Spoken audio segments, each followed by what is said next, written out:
আসসালামু আলাইকুম রহমতুল্লাহি ওবরকাতুহু। সম্মানিত দর্শক, বাংলাদেশে একজন নতুন দরবেশের অভ্যুদয় হয়েছে। রাজনীতির নতুন দরবেশ। এটিকে অনেকে ছোট দরবেশ হিসেবে বলার চেষ্টা করছেন, এটিকে বাচ্চা দরবেশ বলার চেষ্টা করছেন, কচি দরবেশ বলার চেষ্টা করছেন।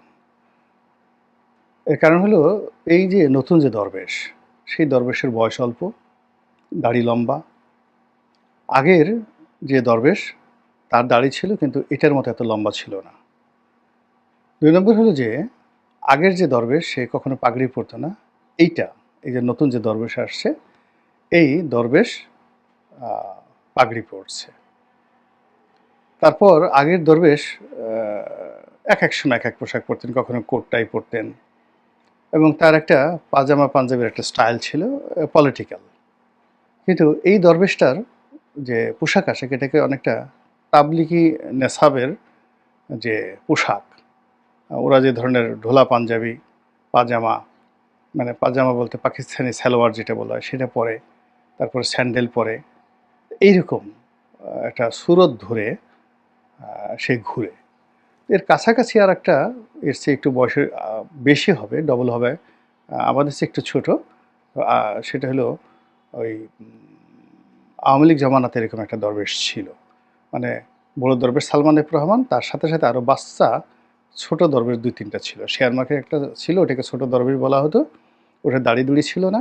ওটা আবার এখন খুব শক্তিশালী হয়ে পড়েছে। শক্তিশালী হয়ে পড়ে সবাই মানে এখন শেয়ার মার্কেট যত কারসাজি এই আ বিএনপি পন্থী বলে পরিচিত ছিল। বা তার সাথে আবার দেখা গেল যে কয়েকজন বিএনপির আন্ডারওয়ার্ল্ডের ডন, তারপরে সালমান এফ রহমান, এদের সাথে একটা সিন্ডিকেট গড়ে উঠেছিল। তো দেশে যখন খুব ধরপাকড় শুরু হয় তখন ওটা মানে যেটাকে বলা হয় শেয়ার মার্কেটের ছোট দরবেশ, ও পালিয়েছিল। ও পালিয়েছিল কিন্তু ওর দাড়ি-ঠাড়ি ছিল না। ও পালিয়েছিল, ও নেপালে গিয়ে কুকাম করতো যা কিছু ছিল আরকি। তো বাংলাদেশে যেটা ছিল এফবিসিআই কেন্দ্রিক এবং প্রধানমন্ত্রীর কার্যালয় কেন্দ্রিক একটা দরবেশ ছিল। এটার এরকম তাবলিগি নেছাব ছিল। কপালে ৩-৪ টি দাগ। আ মানে মানে দেখলেই মনে হতো একদম সাক্ষাৎ অলি আল্লাহ। কথাবার্তা আ শুনলে আপনার কাছে মনে হতো বোধহয় এইমাত্র আকাশ থেকে আসছে। মানে it was well planned, well size, well trained. আমরা যাকে বড় দরবেশ বলে গালাগাল করতাম, ওটার আসলে এরকম ট্রেনিং ছিল না। কিন্তু ওই যে ছোট যে দুটোর কথা বললাম, ও দুটোর ট্রেনিং ছিল। একটা আন্ডারওয়ার্ল্ডের ডন দরবেশ, আরেকটা হলো এই সমাজে ঘুরে বেড়ানো আ কীট পতঙ্গ এরকম রূপী একজন দরবেশ। কিন্তু কীটপতঙ্গ রূপী থাকলেও কথাবার্তা, আচার-আচরণ, পোশাক পরিচ্ছদ থেকে শুরু করে সব জায়গাতে তার এরকম একটা ফাজলামো ছিল, এরকম একটা দুর্নীতির এরকম একটা স্টাইল ছিল যে সে যে এই মাত্রায় দুর্নীতি করছে, এটা আওয়ামী লীগ পত্তন হওয়ার পরে সে উধাও হয়ে গেছে। কিন্তু আওয়ামী লীগ থাকা অবস্থায় তার একটা টিকিটি কেউ স্পর্শ করতে পারেনি। তার কৌশলটা ওই পর্যায়ে ছিল।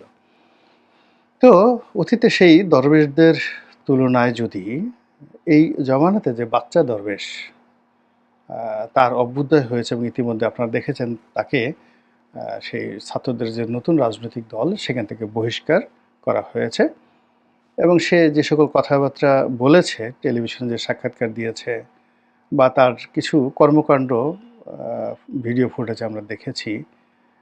এগুলো দেখলে মানে প্রথমত যে আমাদের যে রুচির দুর্ভিক্ষ হয়েছে এবং আমরা আ কোন পর্যায়ে পৌঁছে গেলে এরকম একজন নাবালক, সেই নাবালকের মুখে এক গাদা দাড়ি হয়েছে। আবার সেই নাবালকের সেই দাড়িগুলো আবার পেকেও গেছে।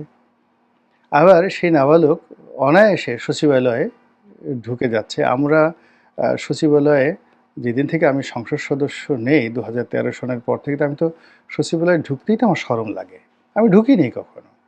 এমনকি এমপি যখন ছিলাম তখন খুব বেশি প্রয়োজন না হলে আমি সারা জীবনে ৮-১০ বার গেছি কিনা আমার এটা বলতে পারি না। খুব জরুরি প্রয়োজনে তাও ওখানে বৈঠক ছিল, মিটিং ছিল। মন্ত্রীদের সঙ্গে প্রাতিষ্ঠানিক মিটিং ছিল। এজন্য সেখানে গিয়েছি। কিন্তু তদবিরের জন্য, ঘোরাঘুরির জন্য, আড্ডার জন্য ওখানে যাওয়া তো দূরের কথা। কোনোদিন গণভবনও যাইনি। একজন সিঙ্গেল লোক দেখাতে পারবেন না যে শেখ হাসিনার সঙ্গে, আওয়ামী লীগের কোনো নেতার সঙ্গে বঙ্গভবনে, গণভবনে গোলাম মোল্লা রনির একটা ছবি আছে সিঙ্গেল, কেউ দেখাতে পারবেন না। আমি ওটা যাইনি কখনো, আমার স্ত্রীকেও নেয়নি। কিন্তু মানুষ দেখলাম যে গণভবনে যাওয়ার জন্য, বঙ্গভবনে যাওয়ার জন্য যতটা নিচে যাওয়া দরকার সেটা তারা করেছে। হ্যাঁ, গণভবনে গিয়েছি। আমাদের যে সাংগঠনিক কতগুলো বৈঠক হয়েছে, মিটিং হয়েছে, আমাদের সংসদীয় কমিটি কিছু মিটিং হয়েছে, সরকারি কর্ম। সেই সরকারি কর্মে আমি গণভবনে গেছি। প্রধানমন্ত্রী ডেকেছেন কয়েকবার, তখন গিয়েছি। কিন্তু আমার নিজের স্বার্থের জন্য, তেলবাজি করার জন্য, চাকরি বাঁচানোর জন্য, ভবিষ্যৎ নমিনেশনের জন্য, শেখ হাসিনার অনুকম্পা পাওয়ার জন্য, বা শেখ হাসিনার সঙ্গে একটা ছবি তুলে অন্যকে ভয় দেখানোর জন্য এই কর্মগুলো করা তো দূরের কথা, এগুলো মনের মধ্যেও আসেনি। কিন্তু এই যে পিচ্চি দরবেশ নামে যে কুখ্যাতি পেয়েছে যে ছেলেটি, এর এই সাহস হলো কী করে? সে কী করে সচিবালয়ে যায়? এর অতীত ব্যাকগ্রাউন্ড কী? এই অল্প সময়ের মধ্যে সে কী করে পাঠ্যপুস্তক বোর্ড যেখানে আছে সেখানের ব্যবসাতে তদবির করতে পারে?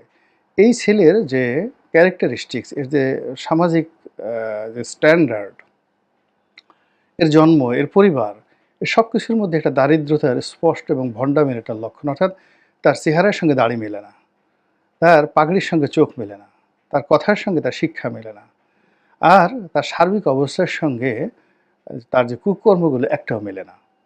ওই যে পিএসসির যে ড্রাইভার যে দুর্নীতি করেছে, দুর্নীতি করে সে কয়েকশো কোটি টাকার মালিক হয়েছে, ওই ড্রাইভারের সাথে দুর্নীতির যে একটা সম্পর্ক বা অ্যাডাপশন, ওটার সঙ্গে যতটা মিল আছে, সে তবু একটা চেয়ারম্যান ইলেকশন করার চেষ্টা করেছে। তার কথায় যথেষ্ট যাকে বলে স্মার্টনেস ছিল। তারপরে সে একটা ড্রাইভার হলেও পোশাক আশাক, মানে দুর্নীতি 10-15 বছর করার পর তার হাত পেকে গিয়েছিল। ফলে তাকে দেখে একটা যাকে বলা হয় নেতা নেতা মনে হতো, ধনী ধনী মনে হতো, এবং সে যথেষ্ট ধনসম্পদ, অনেকগুলো বাড়ি গাড়ি করার ফলে তার আচার আচরণের মধ্যে একটা ব্যাপক পরিবর্তন এসেছিল।